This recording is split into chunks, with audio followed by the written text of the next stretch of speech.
Happy Wednesday to all you amazing, beautiful people in the WWT universe. I am your hostess for the day, Wrestling with Honey, and we are getting ready for our WWT live show. And we got lots to talk about. Apparently, it's not for none, guys. I'm gonna keep it real with you. It's hot. It's hot, and that bill is hiking up by the day. Literally by the day. There's way too much wrestling going on, and we cannot keep up. But guess what? We're going to do it today. And it's going to be right here on Women's Wrestling Talk. Hello guys, this is La Mera Mera Thunder Rosa, and I'm here to tell you that you're watching Women Wrestling Talk.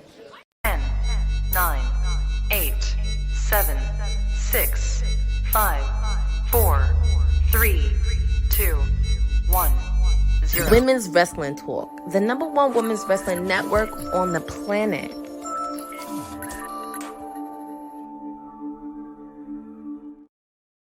What is up, everybody? Happy Wednesday to all you amazing people. Yes, it is Wednesday. It's only the middle of the week, and there's still so much to talk about.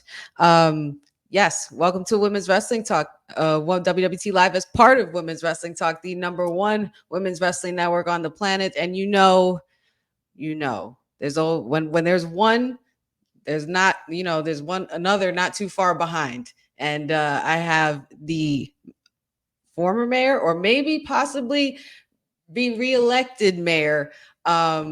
Right now he's the Duke, and I think he's on the fence about being the mayor, but I guess we'll see how he's feeling today. We have Mr. Said Said in the house. What is up, brother? Ditto on it being hot. As far as my direct title, I have many names, many names. I can just say in regards to my #1 client that we are rebuilding. And I think, you know what, I'll let you in on a little secret. I may or may not have tuned in NXT last night. I may or may not have seen the match against Undash and JC Jane, and I may or may not have seen a victory for Vice Cities. But Yes. there's more apologies that need to be done by Mr. Hickenbottom. More apologies. Yes. We may have seen a very well-deserved victory. It goes to show that they're still very high on your client, and we wish her all the best going forward and bouncing back from that terrible, terrible heat wave, as we're all trying to do as well. But we got a lot to get into. We are a little tardy to the party. Sorry for the tardiness. We had a little technical difficulties, but everything is all good now. And shout outs to everybody already in the chat. Matt, Cindy, hey girlfriend, Jordan Kirby, who's ready for a hot night in AEW starring Demon Mariah May. Oh, indeed, it's definitely going to be pretty hot, especially after tonight. Boza, good to see you as well, who says he is still our favorite mayor after what happened last night, and he is still Mr. Mayor. It's nice to see the constituents still showing up for their beloved mayor. I think the process of rebuilding is always necessary, and I think this was just a little refresher that you needed. But nevertheless, we have special little nobodies. Good to see you as well. Dylan, our producer from the future, is here as well. Good morning to you.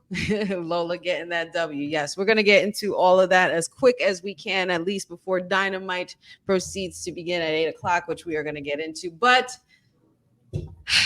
listen, y'all. Monday Night Mommy is making headlines everywhere she goes, and this is only one of them. Not only is she in one of the juiciest storylines that are currently going in WWE, but she is also going to be gracing her presence with Call of Duty. It's Call of Duty 5, which dropped, and they aired a new commercial on Monday, and it was all a craze. And apparently she's not the only one. Other news came out today that it would be also Rey Mysterio and Cody Rhodes as playable skins to play as them on Call of Duty, which is really, really cool. I love the graphics. The commercial is really awesome. Mayor, did you see the commercial? And what do you think of Mommy making this move to video games? These crossovers are always very fun, and it seems like Rhea Ripley's kind of the headline. I mean, she was the first name I saw. I know Cody Rhodes and Rey Mysterio also in the game, but it's always fun to see these mashups. I think, what was it, just maybe a year or so ago, we had Bianca Belair and Becky Lynch in Fortnite. So whenever the gaming community, the gaming world gets involved with pro wrestling, it only means more exposure. But for somebody who's been on top of social media for the greater part of the past year and a half now, it shows that Rhea Ripley just prints money, like literally from being, I believe, number one in women's PWI last year, and it shows that even despite the few months off for injury, that she's still a hot ticket. So it's really Yeah. just beautiful to see. Yeah, absolutely. It's really cool. Call of Duty, apparently, I think it says it's available in July. Oh no, that was it came out July. It's coming out July 24th, I believe. Get in the ring for Call of Duty Season 5 on July 24th, as announced by Bleacher Report.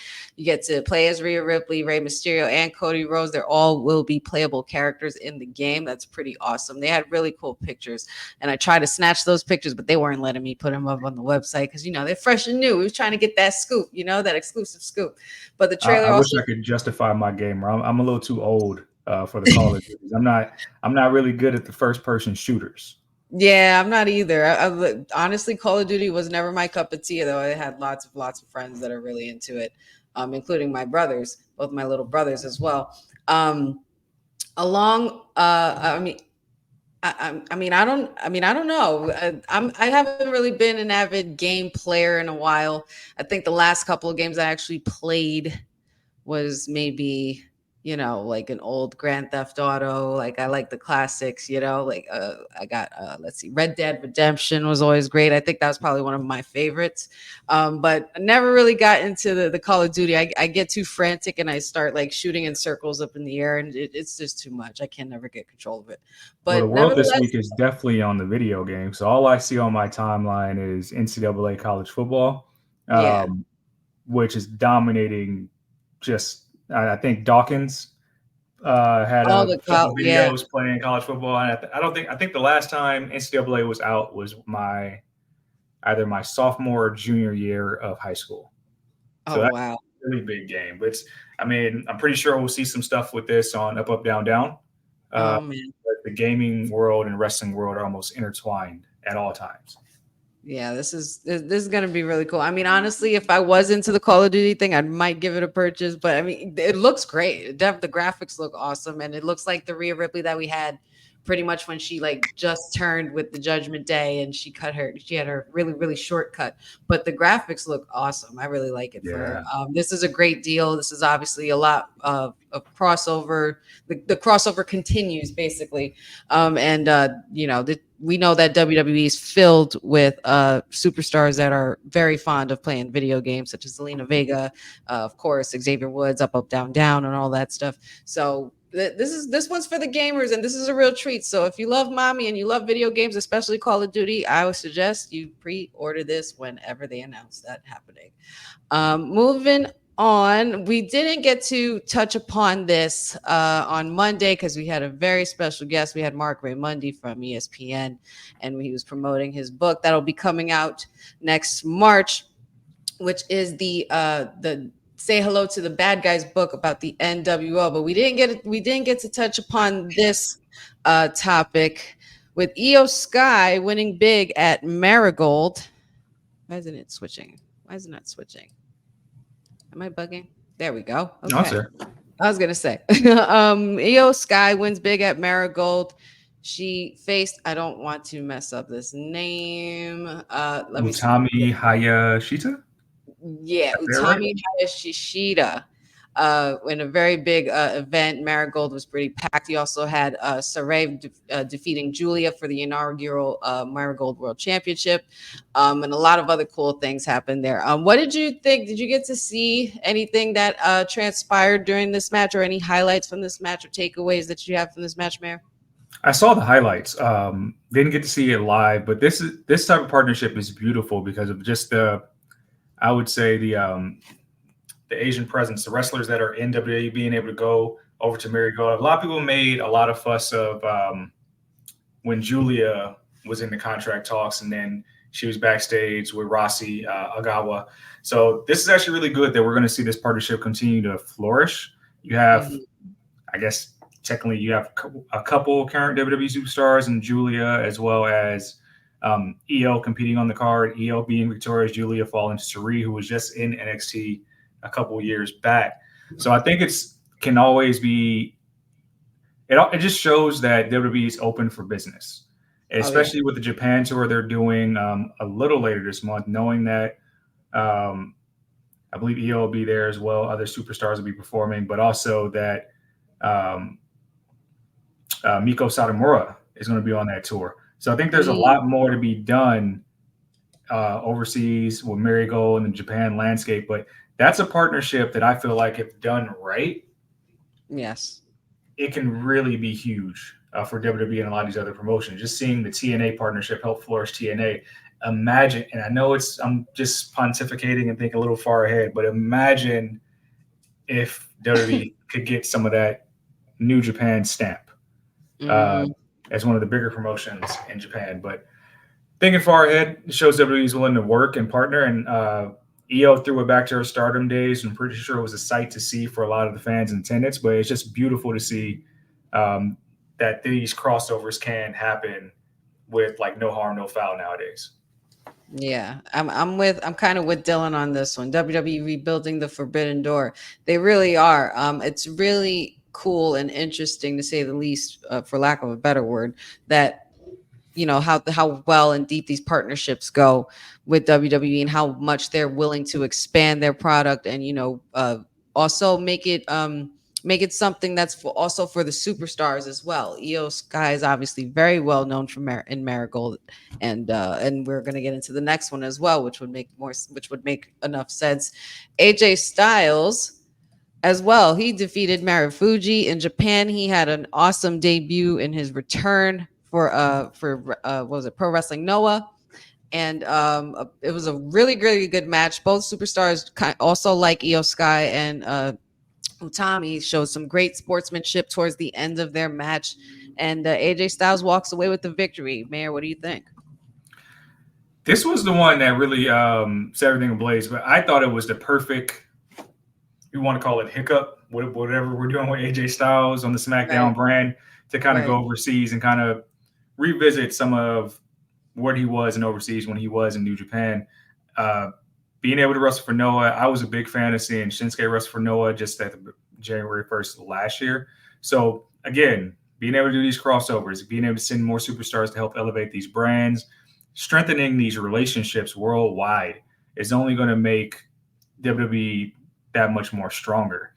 Because, I think we know that AJ Styles maybe have maybe a couple years left in the tank, and allow him to kind of world travel a little bit, let people still see him perform before he decides to hang him up. Just class act all around by the WWE. So I hope we see more of it. Absolutely. Same here. Let's get into the comments, because there's a lot going on here in the chat. Cousin Ron, good to see you. Happy hump day to you as well.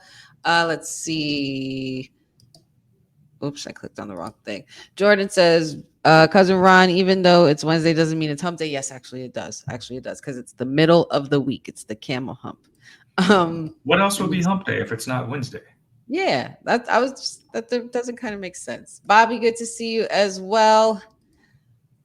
Boza says that was a fun episode on Monday. I saw the entrance that EO did live. It felt like it was Io Shirai and not Damage Control's Io Sky. Yeah, it's definitely given that vibe, considering that she's on the verge of wanting to change Damage Control and how they are looked at. So kudos to Io Sky for keeping that afloat. Bobby says it was nice to see Io Sky on Marigold. I'm interested to see who is next in WWE wrestlers to appear on Marigold. Cindy said Io Sky versus Utami was a 25-minute match. Insane. That had to be. I might have to revisit the match and watch it in full, because I did see clips and highlights. I know these girls cooked. Let's see. Boza says it's funny that WWE didn't want to admit on Monday that this happened. They admitted Io was recovering from her attack by the new absolution. I guess that's kind of what we could call it, but not necessarily. I guess what is that? Sonya Deville and Shayna Baszler and Zoe Stark. Is that what she's talking about? I think is that why you feel like they didn't reference it, or that they just want people to tune into the promotion? Maybe a little bit of both. Cindy says Julia confirmed she has very little time left with Marigold. Now, there's been lots of talks about Julia making that jump over to WWE. Mayor, when do you think that time will come? Obviously, we know she was also recuperating from an injury, and this was also her first match back in the ring. Do you think that we'll be seeing her sooner than later, or later as opposed to sooner? Well, she already appeared on NXT television just months ago, and she was even name dropped by Roxanne Perez last night on TV. So Mhm. everybody knows that she's coming, just like we know Stephanie McCoy is coming. It's just a matter of when is the right time. And if it was me, um, I like the way they used to do stuff back in the day at the old takeovers. Like um, think of Adam Cole coming out to attack Drew McIntyre at the end of the takeover. Think Oh, of Worlds I Collide was when there. Undisputed Era attacked um, Imperium. So Yeah. things like that are probably the right time. So with these two new shows they just announced, No Mercy as well as Halloween Havoc, I think if you can hold off until those dates, which what September 1st and October 27th, you can hold Mhm. off to those dates and just maybe have these superstars appear at live events on the low key tip and then have the big reveal on a Yeah. PLE. I think that's how you have that staying power for them as characters going into the NXT world. Yeah, yeah, definitely. I think these two crossovers were really good. They're both very reputable superstars in WWE, and to make that crossover into Japan, Marigold, Pro Wrestling Noah and Marigold, it's a big deal. It's a big deal, and it's a way for us to be, as fans, to be continue to be engaged and invested in these characters and these superstars. Because we know AJ's story before he went off to Japan. When he comes back, who knows what kind of AJ Styles we're going to get at that time. But we shall see very, very soon. Bobby says he thinks Julia appears on NXT No Mercy. Dylan says they teased that three-way, and I'm gonna need a neck brace to watch that one. And Boza says, "What else can we do with Roxanne as champion if she survives Thea Hale?" We'll get into it. We will get it. Nah. We'll get into all things NXT towards the end. But we have a couple of other things to talk about. This one was really, really cool to see. We got a Tonga Twins sighting at the WWE Performance Center. They took to Twitter and posted up a picture of the three as a faction, possibly, which would be cool, and they've hinted at it. What do you think about the Tonga Twins being at the WWE Performance Center, and what do you think they're cooking up, or do you think there's going to be a hostile takeover of tribal queens as well as new tribal chiefs and bloodline members? They've been chirping on this for a while. If you follow their Twitter, they're always like, "Oh, we're in Orlando. I like the scene in Orlando or at the performance day," and then even like kind of making Hmm. comments on the bloodline stuff. So I think it's probably like a handshake deal under the table, and it's a matter of when, not if. So I'm not sure how they would debut, but it's very clear to me that since whatever rocky fallout that they had from WoW, that they've been fraternizing with WWE. I don't know if you intertwine them in the bloodline stuff now, but I think for a fact there's a women's tag team division that needs more talent to like make the tag team division feel more important. So I think right away you can tee that up because I mean I'm a big fan of the women's tag team titles, and for the life of me, we have to get back to the definition of the belts. They travel to all three brands. Yes. They need to be defended on all three brands. That's how you have staying power with it. And NXT PLE, women's tag team titles are defended.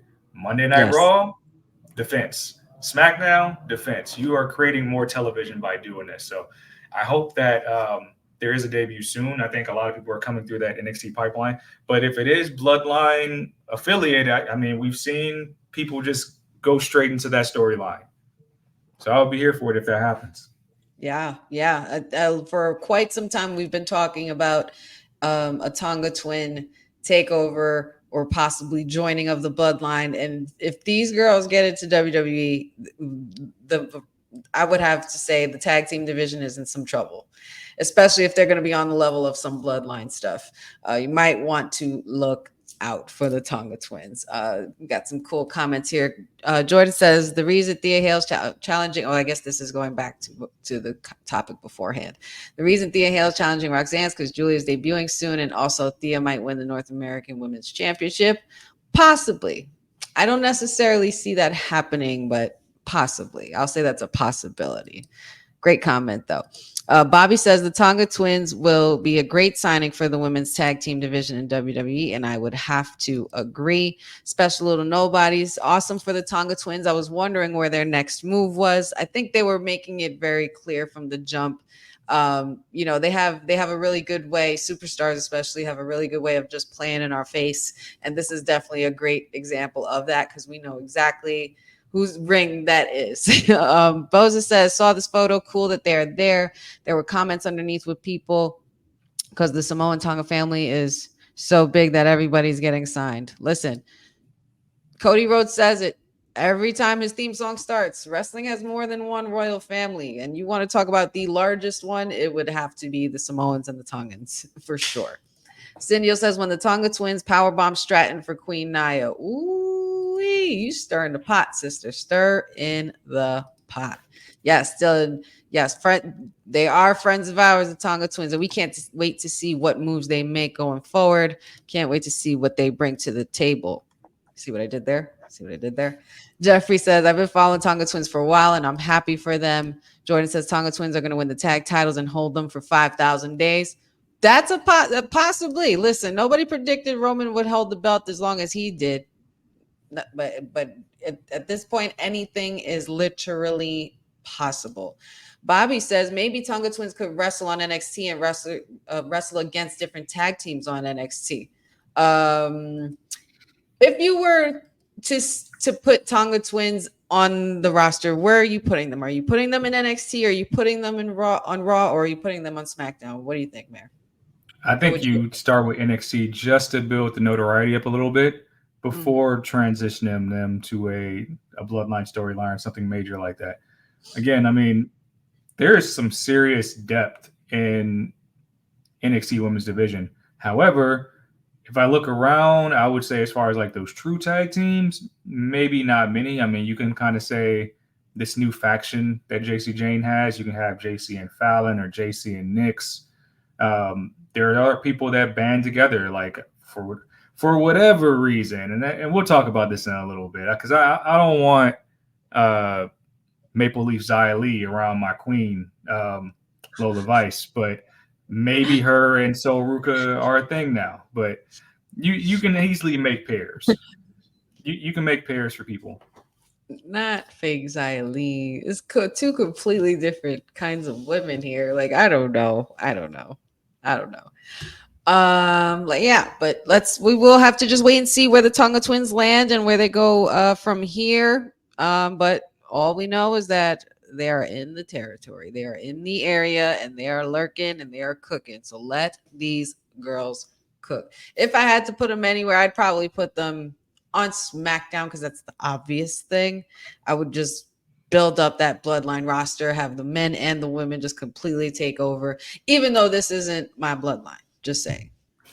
I'm still on that wave, guys. If you what you thought this was, I'm not sure what you guys thought this was. Towards like it might not be that deep, but I wonder if at some point we're going to like a Tongan versus Samoan thing. And if you really know the roots behind that, I don't know if I don't think I've ever seen that done on like any type of television, entertainment, anything like that. It'll be a battle for the centuries for sure, and I'm not talking about no House of the Dragon with the greens and the blacks, okay? Because that's more than enough stress that we have on our plate for the week. But this is about wrestling. And speaking of wrestling, this man right here has provided an update. We have Big E, who 2 years ago, a little more than 2 years ago, sustained a very serious neck injury that pretty much has had him out of action since then, due to a quick botch, which easily could have been something catastrophic, which thankfully it wasn't. Big E has now given us an update for a month and some change of his post-stem cell infusion and what it would take to possibly have him return. Just to quote what he says he feels great. He has no issues with pain, no issues with discomfort, weakness of any kind. His strength is great. The only issue is his neck. My C1 is healing fibrously, which is great for normal day to day life, but it's not turning into new bone and ossifying just yet. And so they're not going to clear me until that happens. I had Said, to look that word up. He said ossifying. I was like, oh, that's a big word. right. Let me look what that means. It said Yeah. so. It means to become rigid or fixed in position. So like Yeah. it's not creating new bone. I think he said that's the C4 or one of the vertebrae bones. So like he's good for everyday life, but can he go and take a bump and that stay in place is I guess the issue. But something's Mhm. brewing here because that news came out more than a month ago. I feel like when him and MVP were doing the stem cell treatment. So I think he is probably testing the things out. But if you look like way back when Daniel Bryan was trying to get cleared, and it's like we knew he was going around trying to do this stuff on the low, but there was Yes. like one thing that there's like one final test. And Yes. same with Edge. It was like, hey, one final test, and then we can cook. So I think something's brewing, and the timing is like such a tease too, right? Because we have this feud going on, and of course, Kofi just maybe 30 minutes later, he posts a video of the unicorn horn lighting Mhm. up. The same horn I waited in a line for an hour to buy at WrestleMania in Orlando in 2016. So there is something brewing. If there's going to be like a revival, a true revival of the New Day, that is going to print money because I'm pretty sure. I don't know if this is the decade anniversary, but Mm. it might be close. Might be For close. for the formation of a big of New Day, you mean? Yes. Ah, okay. Well, that would be interesting. Somebody should look that up. Instead of, I wanted to also pinpoint this that he also said, instead of thinking about all the things I didn't have anymore, all the things that I lost, I thought about all the things that I was still blessed to have in my life. I could still walk, I could still work, I can do so many incredible things. So the focus wasn't woe is me. It wasn't about all the opportunities lost. It was just about gratitude. And that's still my perspective right now. Shout outs to you, Biggie. Shout outs to you for being this mentally strong. We know that's not an easy thing to recover from or to deal with when unexpectedly lose your livelihood or what makes you or what you're passionate about, what makes you what drives you to go to work every day, you know what I'm saying, and to still be able to have that strong mentality and continue to try to find ways to recover in a very healthy way. And the mental part, they always say the injury is 80% physical, 20% mental. And especially mentally, I think that's the one that takes the toll on the most when it Mhm. comes to injuries and things like that. It could really mess with your brain. But this man has not let that happen because he is the man of the New Day, and he has the power of positivity. So shout outs to you, Biggie. We love you and we hope that you recover well. And And our we'll, statisticians has got us right. They said November 28th, 2014, the New Day debuted on Raw. Thank you, Dylan, for that confirmation. Also, looks like their wow. their promo packages started in July of that summer, July 21st, but actual debut, 10-year anniversary, November 28th. Wow. Okay. November 28th, 2014, and we're in 2024. I don't know. I mean, there could be some possibility. And like you said, this news might have resurfaced a lot earlier than we thought. But maybe they're the timing of it, and maybe they're just trying to keep us up to date with certain things in a certain way because they're trying not to get us too excited or too Yeah. overly excited. They don't want they want to cover as much ground as possible when it comes to his neck and make sure that he can literally do everything. Kind of, I think he should tread it carefully and with as much patience as Randy Orton did with recovering from his back and his neck injury as well. It took Randy some time, but there were some things that he wanted to get through and go through and test before he can actually take a bump. And look at Randy now. Randy's as better, best as he's as good as he was back in the 2000s or the mid 2000s. So shout outs to Big E, and I'd be good as long as they gave me new merch for the anniversary. I think that would make me happy. I think that would make a lot of people happy, and bring back the pancakes and bootios. That'd be wonderful. Would love that. Yeah, I don't know where to find those now. I've collected those, but I don't know if they even still sell it. Yeah, yeah. Shout outs to Dylan that confirmation as well. Jeffrey says Biggie's living his best life with Yim 2, Mia's sister. Yim 2.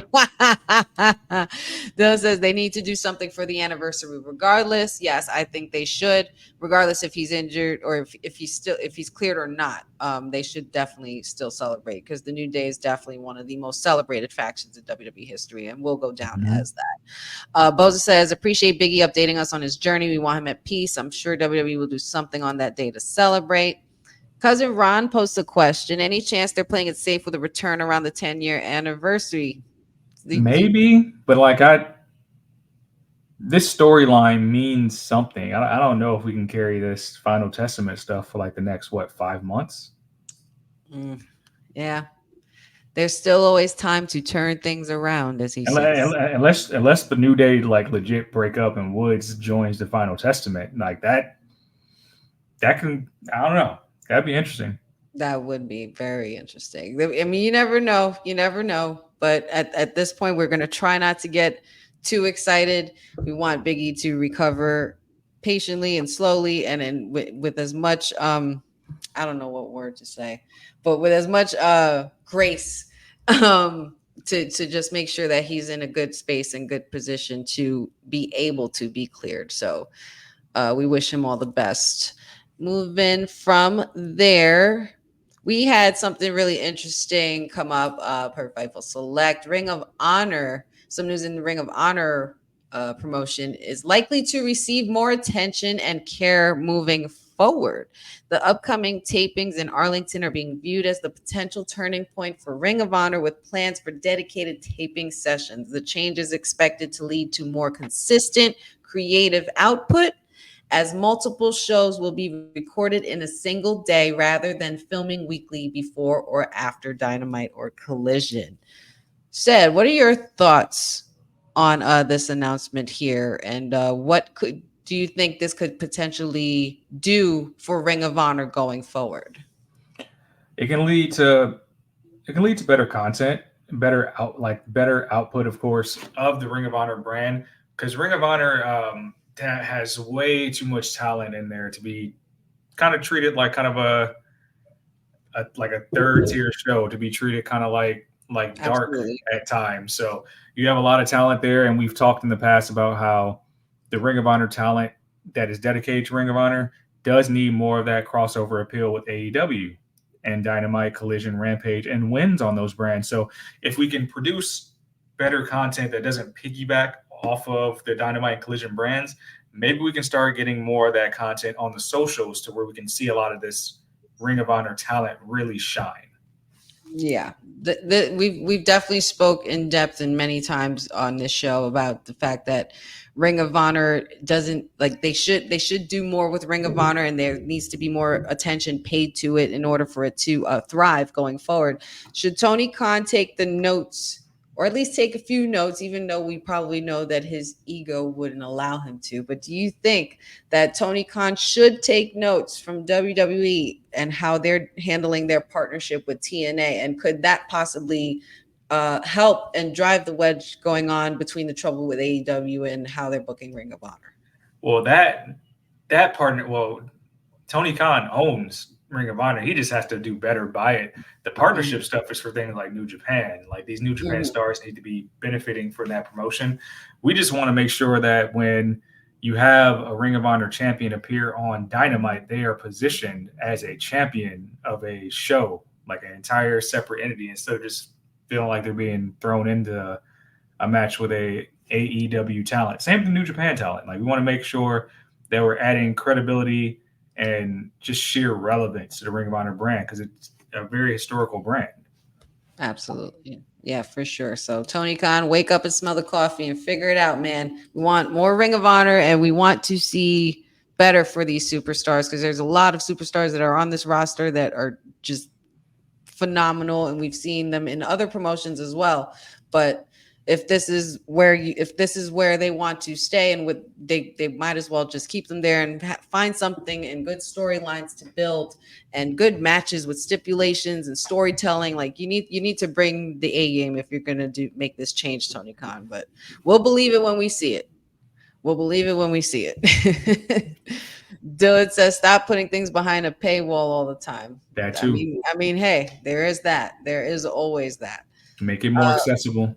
Yes. Boza says Mark is only throwing into war games because fake TK needs bodies. He's more worried about getting a better TV deal than caring about Ring of Honor. Well, I mean, with this statement, words are just words at this point. We're gonna just need to see some action. And if Tony Khan is willing to take action on that, he should. Because there's a lot of deserving superstars that should be able to have a great match and cross over well with AEW. I feel like Ring of Honor has gotten lost in the wind the last couple of months, even though they put on some great matches in certain moments. Like here, there was just not enough tender loving care and attention that needed to be paid for Ring of Honor. So we'll see what Tony does going forward. Well, we can only hope for the best. Before we get into our recaps for the night, we're going to get into a recap for Monday Night Raw and NXT. Let's give a quick shout out to our sponsors, All Caribbean Wrestling, with this awesome commercial. Have you heard the news? It's pretty big. I heard from my friend who heard from her friend all the way from the Caribbean. Well, when I heard from my friend, I became super excited. And I think you guys will like it too. WWT now has an official partner, and it's All Caribbean Wrestling, the premier promotion across the Caribbean. Go to allcaribbeanwrestling.com to check out all the latest pay-per-views, or go on the YouTube page at All Caribbean Wrestling. Also, go and check out their socials on Instagram at All Caribbean Wrestling and on X at All Caribbean WR1. Now, you make sure you go and check them out and tell them WWT sent you. You hear me? Yes. Shout outs to All Caribbean Wrestling and all our Bahama peeps. We love and appreciate you. Make sure you guys check out all of their things going on in their websites on All Caribbean Wrestling, all their social platforms. And I don't know why I just scrambled there, but that's fine. It happens. Next, we have our Monday Night Raw recap, which a lot has happened since Monday, we know, but Wednesday we got to go through some of it. Mommy returned, and along with the return of Mommy came a lot of reminiscing and a lot of throwback giving from Dominic Mysterio and Rhea Ripley, obviously paying homage to the classic Eddie Guerrero and China forgiveness scenes. Instead of red roses, Dom bought black roses, and Liv Morgan had some words for them as well. We had an awesome match between Sheamus and Big Bronson Reed, which was absolutely insane. The Irish lad did come out on top, but unfortunately, a certain Pete Dunne resurfaced and pretty much threw down on the Irish lad because he was pretty pissed. Technically, I would have to say Pete Dunne is not at fault for this, because Sheamus did just up and leave, and he was in his own bag. He was going through his own stuff, but obviously Pete Dunne is still holding that to heart. So we're going to see what happens from then with those two. Also, I will claim this. Justice for Zelina Vega, damn it. Justice for Zelina Vega. My La Muñeca took a very, very nasty beating by Sonya Deville and her new absolution, as somebody said in the comments here. We had Shayna Baszler and Zoe Stark. Now, I'm all for Shayna Baszler, the queen, but when you put hands on my queen of the LWO, then we have a problem. I'm sorry about that. But listen, guys, justice for Zelina. And Zelina put out a very interesting post today as well, shunning the haters, talking about her size, and that's why she's being held back. Listen, you give my girl the torch, and she's gonna run with it. So I'm letting you guys know right now, Zelina Vega is coming, whether y'all like it or not. Zelina is coming. Justice for Zelina. And I know our councilman Farrell somewhere watching this, and he would definitely agree with me. Damian Priest and Gunther, we had a very tense face-off between those two, and there was a lot of back and forth with both of them, and a lot of interesting points being made. Gunther basically calling Damian Priest typical, the ones that look up to the heroes and want to, be just like the heroes. And meanwhile, Gunther's just trying to bring prestige to the world heavyweight champion. He claimed that Damian Priest isn't a real champion, which a lot of people are making those claims. Also, Damian Priest had a lot on his plate. He also went against Braun Strowman, which he beat him clean, which kind of surprised me. And Drew McIntyre had another meltdown, all because he would not say, "I'm sorry" to the referees, guys. I understand if he was being made to apologize to CM Punk, which we know damn well he's not going to do. But Adam Pearce just said, apologize to the referees. And this could all go away. And you'll be reinstated. You won't be suspended anymore. And you will have CM Punk. You will have what you want. Drew McIntyre decided to choose the latter. He obviously did not care. He was pissed. And yeah, so we're going to see what happens to Drew McIntyre next week. He's probably still going to be suspended up until SummerSlam. And I think this is also a good way for them to keep CM Punk and Drew McIntyre away from each other, because a lot of people are really, really, really looking forward to when that match happens. Though I will say I kind of smell a triple threat. That's all. I'm just going to put it out there. I smell a triple threat because you got Seth Rollins waiting in the wings as well. Jey Uso versus Dirty Dom. And Jey Uso probably was the laugh of the night. Jey Uso was pretty much asking if it was true, if mommy was single, because he's ready to holla, as he said, which had me dying. And he said something about, in an exclusive interview afterwards, something about taking her to Waffle House. The minute he said Waffle House, I thought of Sammy Uso. That was the first instance I thought of, and I thought it was really, really funny. And then my favorite part of the night, I know we still have a lot of takeaways from the night, but I will ask our mayor what he thought of the rest of the night. But we got to go into this movie, this film, this cinematic adventure. Look at this photo, guys. Look at this, man. That is probably photo of the week for me personally. It just says so many things in one shot. We had the Wyatt Six. I hope everybody checked out that Bo Dallas movie that was going on Monday Night Raw, because that pretty much took my night to the umpteenth degree. Wyatt Six came out for Bo Dallas because Bo Dallas was being confronted by Chad Gable and got jumped by the Creed brothers, which we now know they are finally in cahoots, which we have been predicting all this time, Mayor. What did you think? I know we had there was a lot to run through this night, but what did you think of this moment right here and these shots right here and the interaction between Bo Dallas and Gable on Monday night? All in all, I like that we're still kind of slow burning this. A lot of this started earlier in the show when you saw another VHS get delivered on the Pat McAfee show, where we got Eric Rowan's story, which was very, very sorrowful to hear about how he lost two brothers, and like, who would care about Rowan, kind of painting a picture of why he is following the lead, or not following the lead, but following in the steps of the Wyatt Six. The Bo Dallas actually coming out, we saw him in Adam Pearce's office last week. Yes. So him being here, not as Uncle Howdy, adds a completely different layer to all of this. Showing that he's just himself, maybe not authorized performer on the roster. There's so many tea leaves that go there with him maybe not even being a contracted WWE superstar, any of that stuff. But we achieved so much with this whole segment. After learning Rowan's story, we have others, but him just kind of just taking his lashings, the Creed brothers finally uniting with Chad Gable, which we've been waiting for months for them to do that. And I'm wondering if Ivy Now is going to join suit as well. But him just kind of taking his lashings, laughing, but it seems like the lantern kind of powers everyone in the Wyatt Six, which can kind of lead to the fan theory that the lantern is the spirit of Bray or the spirit of the Fiend. Any of those things you want to tie to that. There's so many captivating ideas you can pull from this, and just the presence of the Wyatt Six caused this newly formed trio to scatter. So I'm still hoping we get like some type of backstory into why, because I like that Chad Gable has a new stable, but it's like they just been terrorizing Chad with no rhyme or reason for weeks. So I hope that the Y comes out sooner rather than later, so we can see like, hey, this is why we're starting here with the Y at six.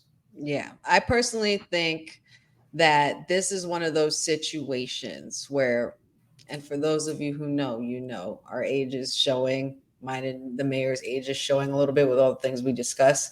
But I feel like this is one of those situations where the lantern, the source of the lantern, is what powers Bo, the same way as the way they used to do Paul Bear holding the urn up to the Undertaker, and giving him constant power at all times. Even when Paul Undertaker was laid out, Paul would raise up the urn, and he'd sit right up. And that definitely, especially with this moment and this shot right here, this definitely tells me that the source of power of Bray Wyatt, of the Fireflies, of the Funhouse, of everything is all in that lantern, and that's pretty much representing Bray Wyatt's spirit.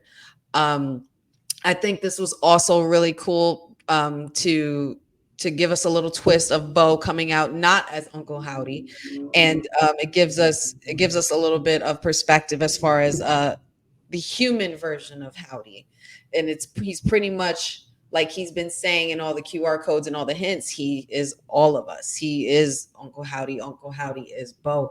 I think it's really interesting that they're still using Bo Dallas as the name. Um, and I also think this is even more interesting that this happened on the 5-year anniversary of the first appearance of The Fiend on Monday Night Raw. So a lot of really cool things have sprouted from this moment. I definitely think that Ivy Nile will follow suit and join the Creed brothers, because you got to have somebody for Sister Abigail, for Abby. I think that would be amazing. But these pictures right here, man, I got to tell you, like, just to really quick, the minute that man dropped to his knees, I damn near cried, because it was just giving all kinds of Wyndham antics. Like, you see his face here. Like, obviously we know that's his brother, but damn it, he looks like his twin. He might as well have been his twin. It was all elements of Wyndham, Bray Wyatt, and it was just very spiritual. Like, you could tell Bo is very invested in this character. He's also going to be a very good mind game kind of character, to the point where it's like there's nothing that can stop him or the Wyatt Six from coming to you and coming for you. And obviously, I think, like I said before, this is not even about gold. This is about morality, and they're coming to right some wrongs about the fact that they were forgotten.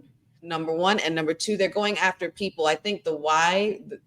I could be wrong, but I think the why is Gable abandoned his family. Gable abandoned Otis, Maxine Dupree, and Akira Tozawa, and treated them like crap, and stepped on them. And now he has a new faction and is replacing them with the Creed brothers.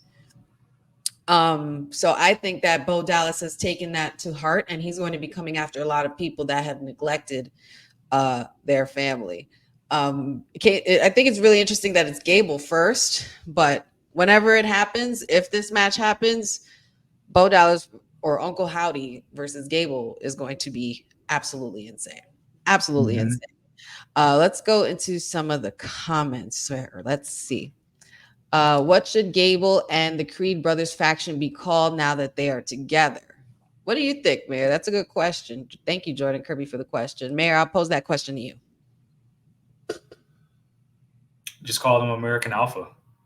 American Just Alpha. bring it back, American Alpha. Throw it back. Run it back. Yeah. Yeah. That would be pretty cool. American Alpha. My goodness. The memories. Good times. You guys don't know. Golden days of black and gold NXT. Golden days. Eric says Bo does look like his brother Bray in the picture, and proud to get my Wyatt Six shirt today. Nice. Shout outs. Nice. Already copping the merch. Falcons fan forever says exactly facts. I guess it was to something that we said. George says, imagine Bo becomes Uncle Howdy and the Fiend. So I thought that that's what was going to happen for a second. I thought that when the smoke was coming up and it covered the ring, I thought all of a sudden it was going to clear and he was going to be in Uncle Howdy gear, or at least the mask and the hair. And I was going to lose my shit. I was totally going to lose it if that was to happen, because that's really cool to see and to do, like in the span of during a live show, especially. That would have been pretty badass for me. Jeffrey says Bo was selling his ass from the beatdown. He really was. He was laughing in his face. There was also a certain particular laugh that we're used to hearing from the late great Brody Lee, which I'm sure was a tribute to his other brother as well. Dylan says, I'm glad they're not thinking we're stupid with who is who. That part too, because it was just like, oh, who is this? Who is it? We knew exactly who they were from the jump. Boza says, I'm with Honey. That's the interesting part. He is still Bo Dallas. Yeah, it's gonna be very it's giving Glass or multi-personality persona. It's really, really cool. Nikki's mask is scary. Bray Wyatt is looking down, smiling without a doubt. I thought Bo was gonna say follow the buzzards. then that's probably when the tears would have fallen. But the way he's looking at his newfound family here, this can only tell you how much excitement is in Bo Dallas and how invested he is into the storyline. And I can't wait to see more. I can't wait to see. Somebody said they can't wait to see Nikki's video. I can't wait to see Dexter Loomis. That's the one. Yes. Because is he going to talk? Because he doesn't talk. He doesn't. He only did once. That's going to be interesting. I want to see how they play on that. Or maybe he just paints or draws like he used to do, and like he'll turn it around, and then maybe I don't know, like how they used to do in NXT. That is an interesting point, though. And speaking of merch, even though we got Uncle Howdy merch, guess what we got here? We got WWT merch. Check it out. Hey yo, you that's watching this. You sitting on the couch staring at the screen, not knowing what you want to do, like this is an online college. Are you tired of wearing shirts that make you look like an extra stuck in catering? Do you want to step your wrestling swag game up to the next level? Then Women's Wrestling Talk has got you covered. Like literally. Are you for life in pink or black and white? Or maybe you're the EST and people need to respect you accordingly. Want to put some pride in your stride and show off the muscle in your hustle? Then make sure you check out the WWT store. Not now, but right now. Alright? What you waiting for? Head to wwtalkpodstore.com and don't make me fight you. Shit. You heard what she said. Go to wwtalkpod.com and check out all our cool merch, or else she's going to beat your ass, basically. And to cap off the night, we had one last match on Raw. We'll get through this quickly, and then we have to get through NXT quickly, and then we'll go into our Dynamite preview, which should be just in time. We had a championship match for the Intercontinental title. It was Ilya Dragunov, the Mad Dragon, versus Sami Zayn, and I knew this match was going to hurt when I saw it. These two were throwing down, and honestly, I don't think it was worthy of being a main event on Raw. It should have been on a pay-per-view or PLE event, if you ask me. These two went at it, and unfortunately, the Mad Dragon didn't come out victorious. Sami Zayn did retain, but the Mad Dragon showed a lot of fight in him, and Sami Zayn and him were able to relate a little bit. But of course, they related in more ways than one to the fact that they were both beaten down by the unpredictable badass Braun Breaker, and it ended with Braun Breaker coming out on top after beating the living daylights out of Sami Zayn and Ilya Dragunov. It's safe to say that Adam Pearce has a lot on his plate, and for it to end with Braun Breaker, I think that's saying something. That's definitely saying a lot for Braun Breaker. Jeffrey said Braun had to rear his pit bull head. Seriously. Boza says the match hurt the competitors for sure, but damn, it knew Braun Breaker was going to show up, the child that he is. Cousin Rod says, are we going to get swerved and find ourselves with an Ilya IC title run instead? He has the wrestling cachet to carry it, in my opinion. What do you think about that, Said, before we get into NXT? I think the IC title is Braun's. I think that's going to happen at SummerSlam. The way they're positioning Braun it's just like how we position Gunther with the IC title. It's kind of that stepping stool title to elevate you to stardom. I think Braun is showing that he can be one of the bigger components of Monday Night Raw every single week. For Ilya, I think we're still fleshing out that he's a very solid competitor. He reignited his rivalry with Carmelo Hayes on Speed earlier today and defeated Hayes. But for Ilya, I don't want to say something's missing for Ilya on the main roster, but there's going to have to be some type of shift in character. I know they're very high on him for main roster, but he's just coming across as a very solid ring worker. But something with the character has to follow for a championship to me. Mm, yeah, I'd feel you on that. I don't know what it is. I feel the same way a little bit, especially when he comes out. I don't know if it was just because that it was in the performance center, and the performance center is a little bit of a smaller venue, and they caught on to the orchestra arms and everything like that. You're seeing a lot. You're seeing it a lot less in the crowds, and maybe they haven't But you caught on. fall in love with his matches right away. The hard Yes, hitting, everything, he the selling, you great. can't not watch the guy. He's performing from the minute he steps out, or the minute that camera's on, or the minute that bell rings. He's totally a total package, and he's not the usual total package that one would consider in the Vince era, but in Triple H's era, he's definitely a guy to beat, and he's definitely going to be a guy who holds some gold, and he should. I think to He this was point, he's just kind of people, taking some unnecessary losses too, where if you yeah. want to position him like that, as this like badass guy that's just going to brutally pummel somebody, like we had Mhm. to start giving him some squash matches here or there that just look so violent because that's Yeah. what he was in NXT. It's like people didn't want to fight Ilya. Mhm. Yeah, I don't blame them. I don't want to fight Ilya either. But speaking of Ilya, even though he is on Raw now, we have NXT that we'll quickly go over. We had the Rascals defeating Gallus. Javon Evans, the bouncy young OG, defeated Brooks Jensen. NXT champion Ethan Page defeated Dante Chen, which that match was pretty damn good. Tatum Maxley defeated Izzy Dame. That was a match I didn't know I needed. I just need more of Izzy Dame, period. She's the bomb. Let's see. We also had the OC defeated OTM, and of course, the girls were bringing it for the cat fight. Michin and Jada Parker is just something I need to keep on seeing. I need to see a one-on-one pay-per-view match. I need a street fight. I need a backstage brawl. I want it all. I want a Hell in a Cell. I want a War Games. I want it all. Michin and Jada Parker could do no wrong in any kind of match, and they have great chemistry. But they defeated OTM in a 6-person tag team match. Obafemi, my big man, is still on top. He defeated Duke Hudson of Chase U. And of course, I saved the best for last for our mayor here. Lola Vice defeated the undashing JC Jane. Your thoughts on the evening, Mayor? I'm not gonna hold you. I didn't watch all of NXT. I saw clips. I did watch the Rascals match. Amazing.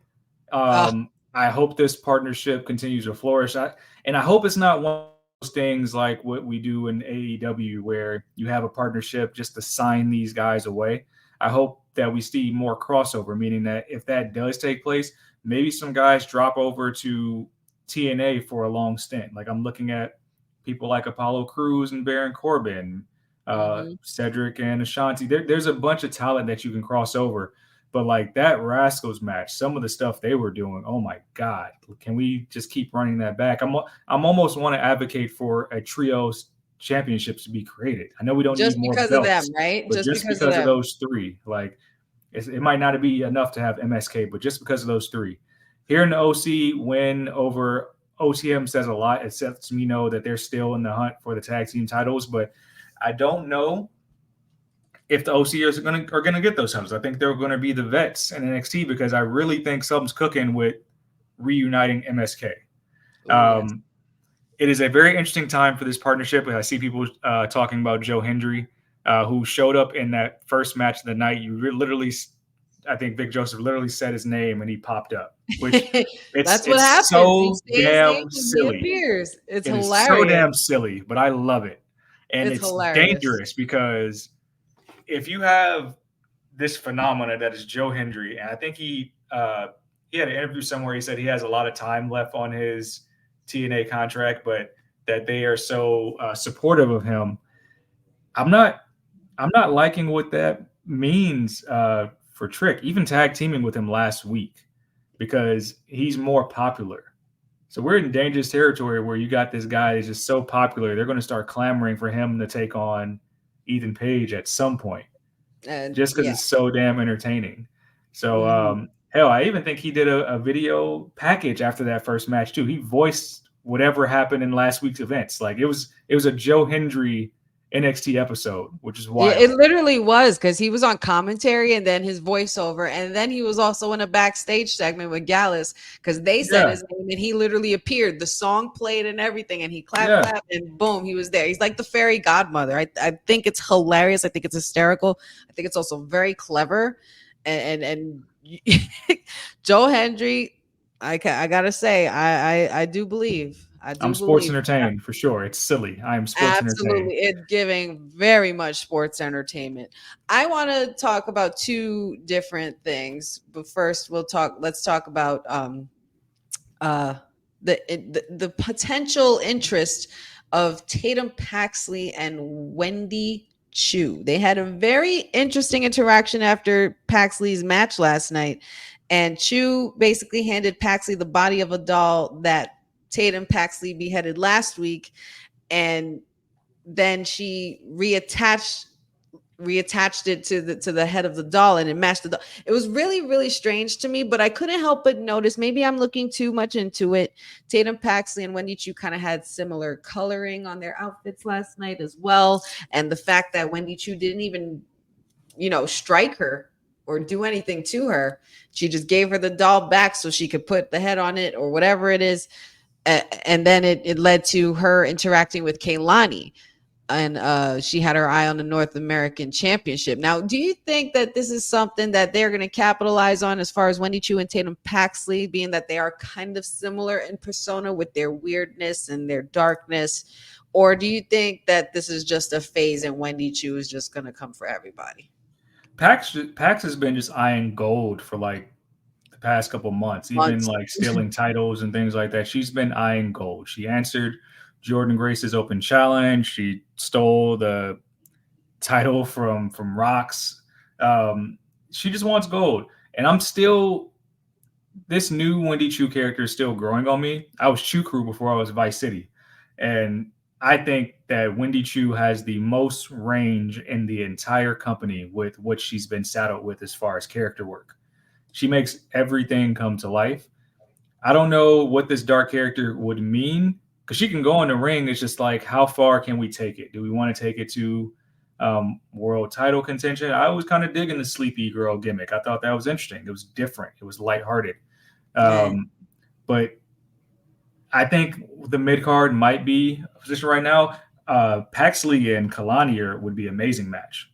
I think if they pull that off, if that's where Kalani goes next, that would be an amazing match. I just don't know where Wendy Chu fits in the title picture. I think she'll continue to kind of nerf people through the division as we get more of the like why this happened, because we know Mhm. she tore her ACL. She was gone for a while, and Yep. then she comes back with this new character from what was the Sleeper Girl character. So I'm not sure if we've got enough time to kind of flesh out the why we got here. Yeah. Yeah, for sure. I mean, I think it could be potential, befriending just for a moment, and then Wendy Chu is just not going to care after a while because Wendy Chu has her own agenda apparently, and I they Tag team division. you woke her up on the wrong side of the bed. I don't want to wake her up ever. Okay, I don't want that girl coming after me. So I would try to make a friend in her as much as I possibly can, even if she's going to end up backstabbing me anyway. But um, the oh yeah, and Tatum's finisher, what's it called? The psychopath, I think it's called. She has a really nasty finisher, and I love it. But I want to go into one last thing, and it does involve your client, Lola Vice, defeating JC Jane, and it appears that she's got some backup now. She's got some backup in Carmen Petrovic, who you called the fake Xia Li, And Sol Ruka came to her rescue after she got jumped by Fallon Henley, Jasmine Nix, and JC Jane when they tried to help her. What do you think this bodes for Miss Lola Vice, your client? I don't know what to think of Timu Toxic Attraction. Like, I want JC Jane to have a faction. I don't know if it works yet, if they're just the mean girls backstage calling people rookies when, uh, I mean, they're not that tenured themselves. So it's kind of an oxymoron. Yeah, But I was thinking that um, too. I don't, it's weird. I don't think Lola needs stablemates. Like, she was at the top of her game, just had a title match, got a standing ovation. She had everything in her hands from the push. She was the breakout champion, or sorry, breakout contract winner. So, like, saddling them up, I mean, I'm talking about Sol Ruka and Maple Leaf Xia Li. It doesn't make sense because I watched the product. I watched the product, Hickenbottom, and just a week ago, if not 2 weeks ago, we got Petrovic's backstage saying she doesn't like Lola to Roxanne's face before before the PLE. She's like, I don't like Lola, but you should watch out for her. I know I lost to her. She literally just said that. So why is she coming to Lola's aid? Y'all got beef. There is no friendship here in Vice City. So I know they're going to do it regardless, just Every because, like, woman for hey, themselves. the enemy of my enemy is my friend thing, and it's going to do more for JC Jane stable. And I feel like, honestly, if they're going to do that, then JC Jane's group has to win because otherwise, none of it means anything. You're calling people rookies. You're doing the mean girl act. Cody Rhodes gave you the mask. You're still showing off the broken nose. They have, like, they have to be like damage control of NXT. They have to literally run over the division. Yeah. The question is, can JC Jane be the face of that, just like Mandy Rose was? I don't think so. I absolutely do not think so. I I like JC Jane, by the way. I think she was the breakout of the three, but it's like we got what's to do something. what's crazy is that I thought that Gigi was going to be the breakout of the three, but a man. Mandy Rose, when she was, listen, Toxic Attraction was too short lived for me. Toxic Attraction is something that should have still been around. Like, they should have been the New Day. But, things happened, things transpired, certain things weren't supposed to be done under certain contracts, and they got to get rid of somebody, and then they just left with two, and then they did the whole Shawn Michaels, Marty Jannetty thing, and now That was they're forced. That was now so we're here. forced. It was so bad. In my It opinion, benefited it was not. neither woman. It Yeah. literally benefited neither one. And then now Gigi was doing the cool stuff for Ariana Grace, and now she's hurt. So it's like, I really feel like you just got to put those two back together, and we just got to forget everything that happened between them because they were definitely better together. And what, two-time women's tag team champions? And if they get it a third, they would have the record. Yeah. Well, there's no more NXT Women's Tag Team Championship, but you get the drift. They can Yeah. become three-time women's tag team champions. It just makes too much sense. Right. It does. It does. But enough about that. We're getting to the end of our show. And of course, they have a couple of PLEs coming up that I'm sure we'll be making predictions for. They don't really have a card just yet, but they do have 3 matches ready already for this card going on here at SummerSlam. SummerSlam is only a couple weeks away, and they will be in Ohio. And Lord knows what is going to transpire. But so far, let's see. Hold on. It's going to be held at Cleveland Browns Stadium. And so far, we have 3 matches. Liv and Rhea Ripley was just confirmed this past Monday. That is going to be an official match for the women's title. We also have Damian Priest versus Gunther, which is guaranteed. And of course, Bailey versus Nia Jax as a result of their King and Queen of the Ring wins. Also, it says here on Wikipedia there's going to be a Cody Rhodes versus Solo Sikoa match. It hasn't really yet fully been announced yet, but it's up somewhere. And of course, we know that that's a possibility, being that there's so much beef going on. This new bloodline is obviously not done with Cody Rhodes, and we're gonna see what happens when that transpires on Friday when you guys join me for the Honey SmackDown watch along. But tonight, Tonight, we have AEW Dynamite, and we got some things going on tonight. We have Dynamite 250. This will be their 250th episode, so it's definitely got to be a little special, I would say. We're going to have an update from Mariah May after her obliteration of the timeless one, Tony Storm. And we're going to see maybe we see what kind of shape Tony's in, or maybe this is a little bit where she takes the hiatus. And after a few weeks of Mariah May talking a lot of shit, she comes out and beats her ass. So that's always a great thing to do. Love cat fights. We love cat fights here. Then we also have Mercedes Moné. Speaking of cat fight, Mercedes Moné versus Nyla Rose, which is I think this one's really interesting. I just might have to tune in tonight. Guys. And then we also have the AEW International Champion Will Ospreay versus MJF. I don't know why. I mean, I guess it's the 250th episode, so I guess, but I don't know why this isn't on a pay-per-view right now. I don't know why this isn't happening on a pay-per-view. This is too same with Swerve and Okada. It's exactly, and that would be the main event. Champion versus champion, literally. So winner takes all in this match. Swerve Strickland versus Kazuchika Okada, and oh my god, all right. I think even just from these 5 storylines, I'm not sure what else is happening in between, but I'm definitely gonna have to tune in tonight. So this is gonna be a good one. They are going to be. They have a big anniversary episode, and they're going to be live from Little Rock, Arkansas at Simmons Bank Arena. Tony Khan celebrating 250 episodes of Dynamite by opening the show with MJF, and I'm sure he'll be challenging Ospreay, which will then lead to the match in itself. But yep, and Mercedes Moné, I might add, is defending her title. I give her that. She's a defending champion. I'll put some respect on Mercedes Moné's name for a little bit, just for a couple seconds. I'm sure the mayor and Matt Spano in there would very much appreciate it. But that is all we have for today, guys.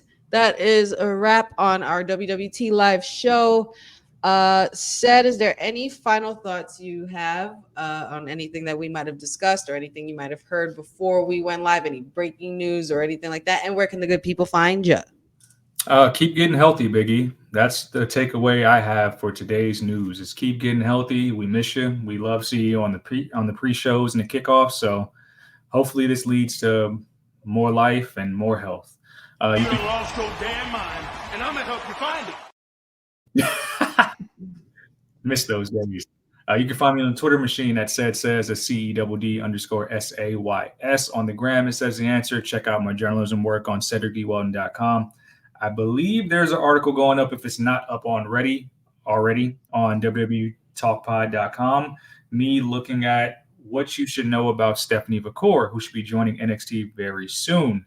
Other than that, check out some work. I'll put some respect on Jacob Lawrence's name. He's cooking up some stuff that I'm supposed to be a part of. I can't speak much on it, but it'll hopefully drop sometime before the end of the summer. Ooh, looking forward to that. So interesting. That sounds really good. And putting respect on De La's name. You know, I'm just so proud of you guys. You guys are coming a long way, you know, going forward. I think it's just part of the WWT family love. You know, you just got, growth is a process. It's a process, and partnerships can weigh down on you a little bit. But you know what? I'm glad you guys recovered. You guys recovered very well. You're a great team. We love you guys. Shout outs to everybody in the chat. I appreciate you guys. You guys know you can find me here Monday, Wednesday, Friday with the WWT crew. Sorry about not doing the NXT post show. Had a lot going on. You know, the busy bee's been hustling, making sure things are in order in the honey pot, and had to take care of some things. But we always love having you guys with us. And you guys can find me on anything Wrestling with Honey, TikTok, Facebook, Wrestling W Honey, Instagram, Wrestling with Honey, and the Wrestling with Honey podcast on YouTube. Don't forget to check out my Honey Pot predictions that I do on Monday and Fridays before the shows. And don't forget to check me out this Friday, where we will be on the Honey Night SmackDown watch along. And we had an awesome time last week because there was actually a guest with me. We had a councilman joining. Who knows? Somebody else might pop up. Somebody else might join us on a Friday, but just have to stay tuned. You're just going to have to stay tuned. And don't forget to always acknowledge your tribal chief. I'm the tribal chief around here. Yeah, you see me, the tribal chief. That's right. right. And don't you forget it. But this is the mayor. I'm Wrestling with Honey, and we are WWT Live, when representing Women's Wrestling Talk, the #1 women's network on the planet. You guys have a great rest of the week. Thanks for joining WWT. Don't forget to like us on all social media platforms at wwtalkpod. Like and subscribe on all video and audio platforms, like yesterday, my G. And check out our website at wwtalkpod.com. Thanks for watching Women's Wrestling Talk, the #1 women's wrestling network on the planet.